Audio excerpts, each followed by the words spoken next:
નમસ્કાર દર્શક મિત્રો, @ગુજરાતમાં આપનું સ્વાગત છે। કોંગ્રેસના સાંસદ અને લોકસભામાં વિરોધ પક્ષના નેતા રાહુલ ગાંધી શનિવારે ગુજરાતના પ્રવાસે આવ્યા હતા।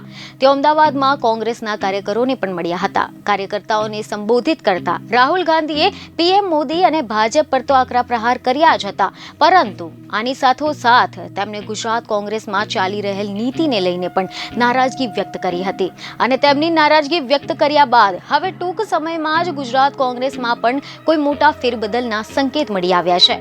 જણાવી દઈએ કે મીડિયા રિપોર્ટ અનુસાર એવી માહિતી મળી રહી છે કે શનિવારે રાહુલ ગાંધીએ ગુજરાત કોંગ્રેસમાં રહેલી ખામીઓને જાહેરમાં વ્યક્ત કરતા નિવેદન આપ્યું હતું, જેમાં તેમણે જણાવ્યું કે મારી એક ફરિયાદ છે, ગુજરાત કોંગ્રેસમાં કોઈ ખામી નથી તેવું ન કહી શકાય।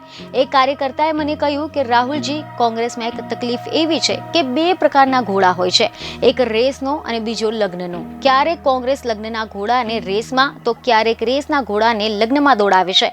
કાર્યકર્તાએ મને કહ્યું છે કે આ તમે બંધ કરાવો। હવે ગુજરાતમાં આવું કરવાનું છે, રેસના ઘોડાને રેસમાં દોડાવીશું અને લગ્નના ઘોડાને લગ્નના બારાતમાં નચાવીશું। આ કામ હવે ગંભીરતાથી કરવાનું છે। જો કે રાહુલ ગાંધીના આવા નિવેદન બાદ ગુજરાત કોંગ્રેસમાં જલ્દી જ મોટો ફેરફાર આવશે તેવા સંકેત મળી આવ્યા છે। તો આની સાથે જ ખબરો એવી મળી રહી છે કે અમદાવાદમાં મુલાકાત દરમિયાન રાહુલ ગાંધીએ નરેન્દ્ર મોદી અને ભાજપ સરકાર પર પણ શાબ્દિક નિશાન તાક્યું હતું અને કહ્યું હતું કે કોંગ્રેસ ગુજરાતમાં જીતશે અને ગુજરાતની જ નવી પાર્ટી બનશે। કોંગ્રેસ પાર્ટીના સૌથી મોટા નેતા જેઓએ અમને માર્ગદર્શન આપ્યું હતું, ગુજરાતના નેતા મહાત્મા ગાંધીએ દેશને કહ્યું હતું કે ડરો નહીં અને ડરાવો નહીં।